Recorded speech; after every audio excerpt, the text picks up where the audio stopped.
Morning, dear students.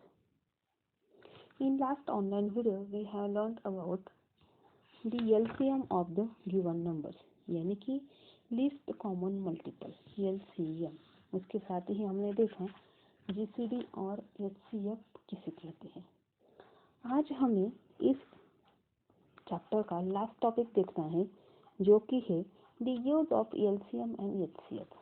हमारे daily life में LCM और HCF का यूज कैसे किया जाता है या उसका यूज कैसे होता है, वो हम आज पढ़ने वाले हैं। देखिए, यहाँ पे आपको एक एग्जांपल दिया गया है।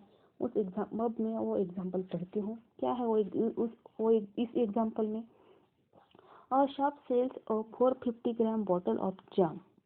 एक शॉप में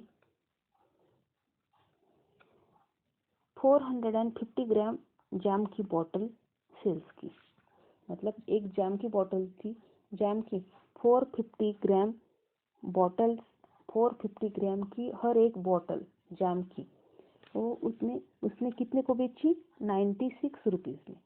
and the bigger bottle of, और एक जो बड़ी बोतल थी 600 ग्राम की, वो उसने 124 को सेल की। Which bottle is it more profitable to buy? तो कौन सी बोतल ज़्यादा फायदे में पड़ी? अब देखिए, यहाँ पे हम यूनिटरी मेथड से वो एग्जांपल सॉल्व कर सकते हैं। Using that we can find the cost of. सबसे पहले हमें क्या करना होगा? 1 ग्राम जाम की वैल्यू निकालनी होगी। मतलब हर एक बोतल में कितना जाम है? एक बोतल में 450 और एक बोतल में है 600। अब हमें 1 ग्राम जाम की कीमत निकालनी होगी।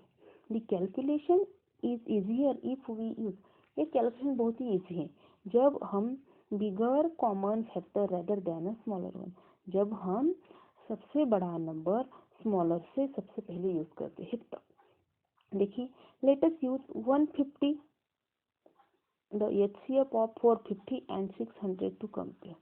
देखिए, अब हम जो 450 और 600 का HCF है उससे हम वो कंपेयर करेंगे। क्या है? 150। 450 is equal to 150 multiply 3 and 600 is equal to 150 multiply 4। देखिए, नेक्स्ट पेज पे क्या है? In the small bottle. अब छोटी बॉटल में क्या है? 150 ग्राम ऑफ जैम कॉस्ट। एक बोतल में है 150 ग्राम जैम है। अब उसकी कीमत कैसे निकालेंगे? अब देखिए, 96 divide 3 is equal to 32 rupees. और इन द लार्ज बॉटल में क्या है? 150 gram of jam cost 124 upon 4 is equal to 30 rupees. Thus, it is more profitable to buy the 600 gram bottle of jam. तो कौन सी बोतल ज़्यादा फायदे में आई? 600 ग्राम बॉटल वाली, जाम वाली बोतल। देखिए, नेक्स्ट एग्जांपल है यहाँ पे। Add 17 upon 28 plus 11 upon 35। In order to add let us make the denominators of the fraction equal. सबसे पहले हम क्या करेंगे? यहाँ पे denominators of the fractions equal. हम ऐसे फ्रैक्शंस लेंगे जिसके डिनोमिनेटर क्या होंगे? इक्वल होंगे। 17 upon 28 is equal to 11 upon 35। सबसे पहले हम क्रॉस मल्टीप्लिकेशन करेंगे। 17 मल्टीप्लाई 35 प्लस 11 मल्टीप्लाई 28 डिवाइड दोनों डिनोमिनेटर का multiplication 28 multiply 35। 595 plus 308 upon 28 upon multiply 35। 903 upon 28 multiply 3, 903 upon 980 is equal to 129 upon 140। अब देखिए, अब हम क्या कर सकते हैं? और एक मेथड है यहाँ पे। हम जो डिनोमिनेटर है 28 और 35, उनके हम क्या करेंगे? LCM निकालेंगे। LCM क्या है? 7 मल्टीप्लाई 4 मल्टीप्लाई 5, मतलब 7 4 जार 28, 28 5 जार 140। तो 120 अपॉन 140 इसका आंसर। मतलब LCM निकाल के भी और डिनोमिनेटर्स इक्वल करके भी हम उसका आंसर निकाल सकते हैं। अब देखिए, on dividing a certain number by 8 10 12 14। देखिए, 8 10 12 और 14 को हमें द रिमाइंडर इज डिवाइड करने के बाद रिमाइंडर क्या आती है? हमेशा 3 which is the smallest such number. तो इनमें से सबसे छोटा नंबर कौन सा है? 8, 10, 12, 4। देखिए चारों नंबर्स को 2 से डिवाइड होता है।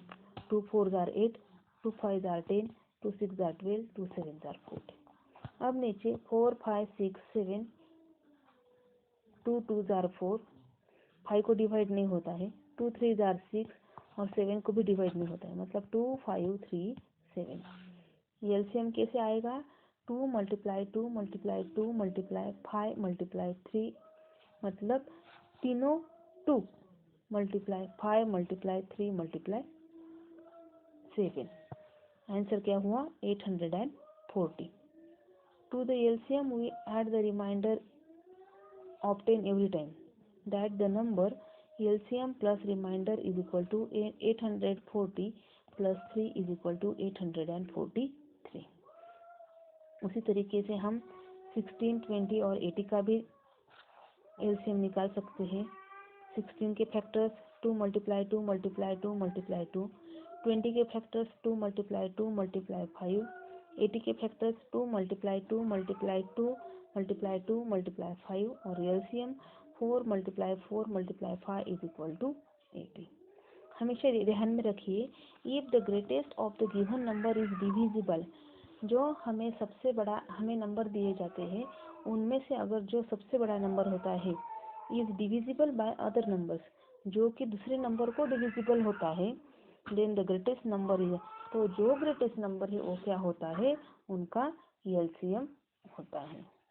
देखिए इस पे डिपेंडेंट नेक्स्ट पेज पे क्या है, आपको एक प्रैक्टिस सेट दिया गया है 14, वो प्रैक्टिस सेट आपको सॉल्व करना है। अब मैं इस टॉपिक को अगले ऑनलाइन वीडियो में फिर से रिपीट करूँगी, ओके।